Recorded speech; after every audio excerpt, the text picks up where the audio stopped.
Okay, so got it. Oh, hi, Loury. It's so nice to see you again, and it's so nice to just be sharing space with you again, and to just have a chance to talk to you. I'm also really excited to just talk about what the COVID-19 pandemic looked like for you. You know, I know I was in Utah during that time, when the first shutdown happened, and you were in New York, but we stayed in communication, and I remember we spoke about many things, many things. So just like, yeah, let's talk about that. So 2020, interesting. Well, back in 2020, I was in my own apartment. I was actually working from my apartment. I was my position at the time was care coordination. Yeah. With an insurance company at the time, and so I would say, but prior to the pandemic being declared, I already had already, if I recall, it's either a few months or already just about to make the year of working from home. So I would say that I was already working from home prior to that. Oh wow! So you were familiar with that transition, while most of us were like quickly picking everything up, going online. So yeah, I was mostly, as a care coordinator, most of my conversations with the patients, or the members, I should say, because it was an insurance company, they were predominantly over the phone. I was still adjusting during that time to that new lifestyle, because prior to that, I did a lot of field work as a community worker and as an insurance agent, like the years prior. So 2020 is very interesting. It felt very eerie walking outside. I used to live in a private home, in a backyard entrance of a private home. My landlord was like an elderly Greek lady. God bless her soul. Unfortunately, it was last week of January of that year in particular, I recall her passing away. So it was already something very heavy. It was already weighing on me because she was like a third grandma to me. So then just having to hear this whole declaration of something unknown, I kind of just decided to step outside and just hear the ambience of how it sounded so quiet, eerily quiet, hearing just nothing but ambulance sirens left and right, or police sirens, I'm assuming, because at this point it's been 2 years ago, so I'm just recalling what I did when I stepped out that first day that they declared in the news, hey, we're officially in a pandemic. So it was very eerie, because in New York City, you're so used to hearing hustle, bustle, people talking, people walking around in the neighborhood, restaurants and everything, just being busy. And I'm just hearing that like stillness out of the blue. You're like, wow, is this real? So that was my initial reaction to it. Like, just feeling it was like I was in this like new unreal world that I had no idea what was going on. So I relied a lot on YouTube. Was my go-to. I had intentionally gotten off on strike from regular cable television. I only had Verizon Fios at the time. And so YouTube was my go-to, as well as Twitter. And so just watching and hearing about how many people were being hospitalized was very shocking to me. And then working from home and working with the elderly population, because I was working with the elderly population at the time. I remember. And slowly beginning to see what was on TV was now matching up through medical records. Because I was working with patients that were like hospitalized. Like hospital admissions. How were you doing this from home? How were you doing that from home? Um, well, as a care coordinator, you assist care managers Okay. to pretty much fulfill the needs that a patient needs to have at home, like medical equipment, get their appointments, things of that nature. So it was over the phone, getting in contact with the care manager, getting in contact with the patient, getting in contact with the patient's clinical team, their primary care doctor, things like that. But when it came to the pandemic, originally we would report numbers of like how many patients we were able to help out. We were now having to make phone calls to hospitals to find out whether this patient has been out of admissions alive or Wow. not, whether they're COVID positive or not. And since at the time, I guess COVID-19 was not something that had like its full definition at the moment, that there were different variations of like what it was called. So it was a bit of confusion at first. Not like which cases to report and which not to report that were COVID positive or not COVID or suspected COVID. That, it was just very, so it was just very puzzling. That's like the overall sense that I had at the time. Very puzzling, very confused. And, making the phone calls to these patients were not the easiest phone calls. Everybody how was that for you? How was that for you? Yeah, everybody being in such a shock factor, especially the elderly. They were concerned about like the next month's rent, or those that were living on their own and depending on these food sources, like food delivery programs and things like that. They weren't sure, if they were going to continue to get their deliveries or if their home attendants will continue to come and help them in their home. So it was beginning to, for me, my own experience, it was beginning to feel like it was very disheartening because some of these members would, when I would talk to them on the phone, they sounded very anxious or very upset, or some of them would say that they didn't want to live because they weren't sure if they'll be able to make the next month's rent. Wow. Or to be able to have food available, or afraid if they were just recently admitted in the hospital. Let me clarify that they were recently released from the hospital and sent back home, not knowing fully well whether or not they may have or may have not had the COVID, because obviously in the whole commotion, I can only make the assumption that hospitals being so overflooded with the amount of people coming in, some of them may have not had the full explanation of like why of COVID being, if they were positive or not. So they were afraid coming back home if they lived with other people or their family members.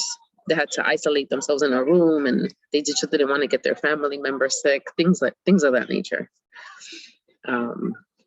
So for me, just hearing all of these different variations of stories, I felt so tired. I felt like I couldn't help. And it began to affect me emotionally and mentally. Plus, I was also grappling with the grief of the passing of my landlord. She was like a third grandma to me too. So it's like, I feel like a chain effect, a domino effect of like different things happening at the same time, that I felt like I couldn't do anything, and I was frustrated and I was upset, and I wanted to do something and I couldn't. Yeah. And did you have a support system during that time? Like, did you have anyone around you? How was your family? Were they? Oh yeah, no, I have my family. I mean, I've always been very blessed to have family and friends. I mean, I was able to speak to you, speak to other friends, but also my family. We try to communicate, but just at the time, even just trying to drop things off at my family's home, it felt so weird that like I would only be able to meet with them downstairs. Like I would meet with my dad downstairs, and it's like I wanted to hug him, but even having to push my dad away and be like, I want to hug you, but I can't because I don't know what's going on. Did that change after the vaccine? Did that change though? Did you come out of isolation after or quarantine after your family or you got the vaccine? Did it change anything? I mean, well, well, the vaccine was a whole different ballgame. My family was all for it. Yeah. I myself personally, I didn't want to get any type of vaccine. Yeah. At first. Yeah. Not many people wanted to. I really didn't want it, to be honest with you. From my family, I was the only one that didn't want it. My family was very receptive to it. They were okay with that. Yeah. I would say there was a lot of I would say I was like partially misinformed, and others just me just knowing, like my own knowing. Yeah. Of my understanding of vaccines at the time was that in order for you to get vaccinated, there's supposed to be some kind of a dead virus inside whatever you're getting inoculated with. So for me, I was very against doing this. What is it? The COVID vaccine, because I'm like, they're not putting any dead virus. It's so new. They don't have the virus in there, so why even bother? My family was telling me like, you should do it. You know, don't be ignorant. Look for more information. And I told them and it's gonna sound kind of awkward because I usually go based on instinct, in my internal instincts. So at the time, I was going by my internal instincts, and something was telling me not to do it. I would say at the time, because I had in 2020, I did lose my job in August. So when the vaccine came into play, I don't remember the date right now, but if it was after August 2020, I was already on unemployment. So being on unemployment and then talking to the Department of Labor, certain jobs, especially in the healthcare field, they would say you have to get the vaccine performed and things like that. That for me, I was like, great. So in order to make sure I have a roof over my head to be able to sustain the bills that I have to pay. Because I would say a few months before the pandemic struck in 2019, I was beginning to have a little bit of financial strain, but then just being on unemployment and knowing that I had to pay certain things, my financial strain just became an actual big deal for me. Yeah. So it may sound a bit, a lot of people think that it was ignorance and at that point, but I ended up doing the vaccine only because it was a requirement for most of the jobs that I wanted to be part of. Yeah. I hear you. You're not the only one. I mean, I think this pandemic, this COVID-19 pandemic has shown that, people have different reasons for not getting the vaccine or getting the vaccine. And I think, I don't know, I think it's awesome that you had your family's support and them around you, and they still accepted, whatever you decided to do, right? And I know even from talking all the time with you, like I know you got the vaccine, right? So you eventually got the vaccine, and you were able to start looking for work again, right? I mean, yeah, I was able to find work regardless. Yeah. But the line of work, the industry that I was, the healthcare industry, it was a requirement. And so when things were mandated, there was a part of me, I was like, all right, I'll do the first shot just, to get a job. But since I ended up getting a job through an agency, it was required for me to do the 2 shots. And I'm not gonna lie to you, when I had the shots, I cried. I even told the nurse, like I'm getting emotional about it, but I told the nurse that I didn't want to do it. Because I haven't had any kids yet. And I don't know if there was a possibility that I may not have kids because of whatever may be in the vaccine. Again, it was ignorance on my part because the vaccine was new. It was all new. It was all new, right? Like it was all new. Everything was new. we were living throughout the time that the science was also being performed, and as a society, like, we were needed to be patient, and we did. And I think now we have more research, right? Like, now we know that it's not causing infertility, like that's a complete myth. Mm-hmm. But so there's like a piece, that we have once we know the truth and the fact, but it did come with time, and it did, at least for me, it gave me a sense of peace, and it gave me a sense of trust that, like, okay, like I made a good choice for my health, not just like for what I want to do, but for my health in the long run. But aside from infertility, to be honest with you, I did feel Yeah. there was a lot of emotional changes that came, like emotional, physically as well as mentally, and just in my emotions. I did feel the difference every shot I would get. Oh yeah. I did feel some type of way and some type of mood. It's something that I've never felt with anything in the past. Now, I do want to let you know that, like, as an adult, Mm-hmm. I never took the flu shot, and I just had to do it for the first time this year. Wow. Very similar reaction to what I had with these COVID shots I had with the flu shot. And just the fact that I had that experience, it's still, even though I did these shots to be able to sustain myself, to live and make money, just the reactions that it's had on me, it has taken an emotional and mental toll on me regardless. So I feel like, I can't even say it's post-pandemic right now, but because we're still in it. We're still in it. Yeah, we're still in the pandemic. All these emotions are So real. from the time that the pandemic was declared till now, I'm still affected. I mean, as I'm talking, like I told you, I'm getting a little teary-eyed because I felt like I went against my grain. Like my body communicates to me. You know how the body can give you the signals and things like, hey, this is not the best.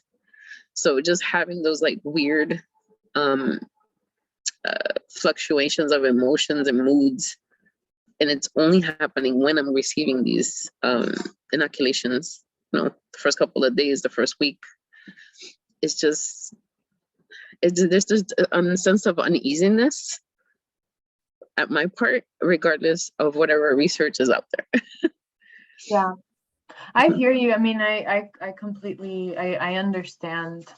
I mean, I felt that way the first time I was gonna go get my first checkup, like by myself, like a physical, going to an actual doctor and getting a physical by myself. Like Loury, I was nervous, I was anxious, I was frustrated as well walking into my first appointment by myself, because I couldn't remember the last time I got a physical, and I did not know what was going to happen. I was feeling all kinds of ways. I walked in by myself, and I was like, I don't know what information I'm about to receive, and I don't know how I'm going to respond, and if anyone nearby can support me, because I don't know. I'm not there yet. So I was definitely stepping into an unknown, and I know the vaccine, it may be a different degree of the conversation, but I think these emotions that you're having are real, and they happen very often, and they're common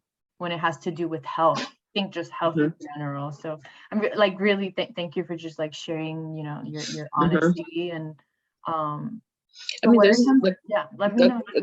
I'm so sorry. There's like a combination of things, because I mean, I did experience a lot of deaths in 2020.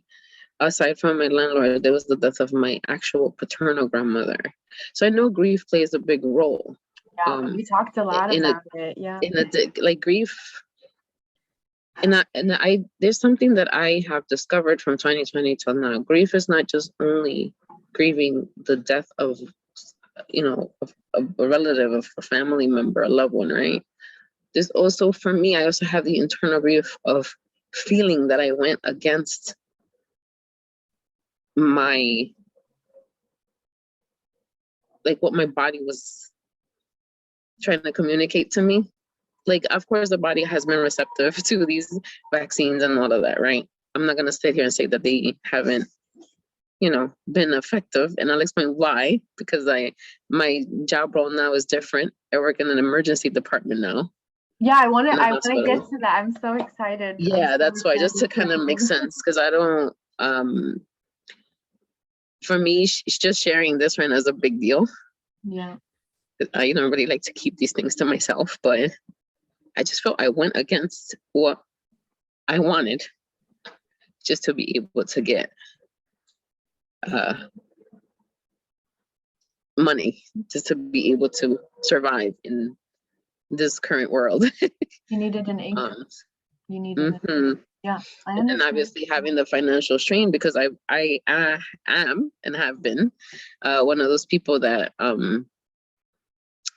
became like the paycheck to paycheck person. Prior to the pandemic, I was beginning to enter the financial strain because I was beginning to kind of tap into my savings. So right during the pandemic, I had to use everything, including credit cards and all of that. So it was just a lot. I felt like there was a lot of loss of the old job. I have forgotten, before the agency, I actually worked for another hospital. And because I was in such a denial stage with grief, it affected me that I ended up losing that job prior to getting this one that I have now. So there's a lot of those factors, plus the vaccines and all of that, and all the new changes and everything that was unknown, as you mentioned, that it has affected me till this day. Now, I have seen improvement in comparison to how I was the past 2 years, with grief, with the changes and everything. And now working in the emergency department, I got to witness the surge of the second COVID surge that we had here. Delta? Are you talking about the Delta variant? The Delta, correct. Yes, the Delta. I'm sorry, I just forgot what the name of it was. There's been a few waves. Yeah. So of the Delta, because I was at the main entrance of the emergency department. So I was welcoming all the patients coming in for themselves or even with a visitor. And so just having to see packs of huge families just walking in, hey, we have these and these symptoms, and just walking in. And I'm like, oh my God. So to witness something in person versus seeing it on paper through like the medical records back in 2020, it's a whole different experience. So it's like, I felt that I had to have like a different mindset and to begin to educate myself about how effective these vaccines are. Well, you were in the space. Like, I remember talking to you throughout some of that, of what you're talking about, and you were in it. Like, you were in the physical spaces that people were coming in. Like, so everything, so I was home watching it on TV. This is where I was getting my information, or on social media. But you were there, you were present. So I imagine that it was such a drastic change for you. Like, for me, I would have probably looked at facts completely different. Like, no, the facts definitely were different, because for me, it's like, I understand that a lot of numbers that were being reported on TV were what the hospitals were reporting. Yeah. But to be very specific, the 2020 reports got me so angry because here I am having phone conversations with these patients where they're saying that they were sent home without receiving the results of whether they were positive or not. In my mind, I started imagining and thinking, oh my God, these people are going up flights of stairs to their apartments, because not everybody has an elevator. Yeah. In New York City, let's be honest, a lot of our buildings are old. That I'm like, imagine touching these handwritings, going up the stairs and not knowing whether they are positive or not. That's a lot more spread. And technically what I'm seeing on TV may not be 100% valid in regards to the real numbers, because aside from what the hospitals are reporting, if there were to be somebody collecting data of who was coming back home without getting the results, whether they were positive or not, probably we could have had different numbers. I mean, God knows it would have been higher numbers. So it got me to a point where I was beginning to, like, I literally, I'm not gonna lie to you, I actually questioned if God existed because of it. I felt that a lot of things that were happening were very, in my point of view, they were inhumane. And I'm talking about 2020. That's when I wasn't in the ED at that time. So just to make it clear, these are all the thoughts that were racing in my head. And again, aside from my landlord, my paternal grandmother, I had my aunt that passed away of cancer. It wasn't COVID related, but still, it's like an addition to it. And then a friend from condition. It's an underlying condition. So. And so there's also had, deaths through cancer. And then I also had a best friend from college that she also died of cancer during the whole phase of the pandemic. That is just, it was a lot to handle in the facts and information, like what can I believe, what can I not believe? Now, for the Delta variant, I was physically seeing these people coming in groups. So obviously, I was already in the hospital, so I can only base myself off of hospital data, but it still made me think, like how much more could the numbers have been different? Because a lot of, like, the way that the Delta variant was kind of hitting everybody was predominantly asymptomatic for some family members, and for others, they were actually having like those very heavy duty reactions to whatever the variant was. So I didn't feel so disheartened, and I feel that I had my spirituality at this time for the most recent one. My spirituality had returned, and like I did believe in God again and things like that. But it's like, I'm trying to think of a way to say it, but I would say last year, feeling that I can believe in my spirituality again has helped me so much to be able to navigate, and therefore now working physically inside the emergency room is a whole different perspective experience for me. Wow. Mm-hmm. Wow. You have a very in-depth story. And just talking to you tonight, I've gathered so many lessons, and one of them, and I think this is a really good way to transition, is that you're strong. Like, you're really strong. You're very strong during confusing times, and during times where we need to be, our most strong, because we're isolated or we're trying to navigate quarantine. And I'm talking about the shutdown. I mean, many of us had similar reactions, and some of them looked different, but I think even you just sharing that right now, you reminded me of something. Prior to the pandemic, I have been a very extroverted human being, people person and everything, right? Yeah. The shutdown, I think that's another thing that kind of I felt that I was deteriorating inside, because not having that human interaction face to face. Like, even when I try to have it with my family members, just having them face to face, just the fact that I couldn't touch them, I couldn't hug them, because I wasn't sure if they may have something or not. It was so, I felt like I became this other person. So I have become very introverted, especially during the shutdown. I'll be honest with you, not that I don't like to go out, but I don't find myself having that enthusiasm like before when I'm invited to go and sit down at a restaurant and things like that. I do get enthusiastic once I have met with my friends or family, because my mom was always encouraging me, like, you need to go out. You can't just be stuck at home. That's not you. Yeah.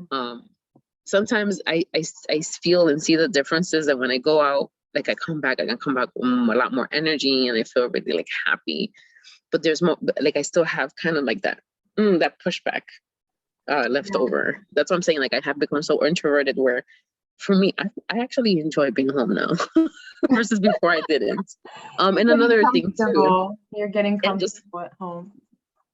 yeah, and another thing too, I mean, obviously due to the pandemic and the 2 job losses that I had prior to working with the agency, I ended up having to move back in with my parents. So that was another adjustment to cope with, in addition to all the changes that were happening in life.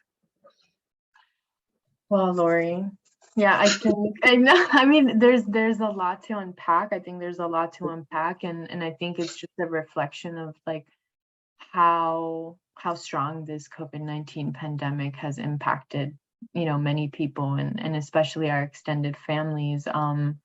So just like thank you for sharing your story and thank For you sure.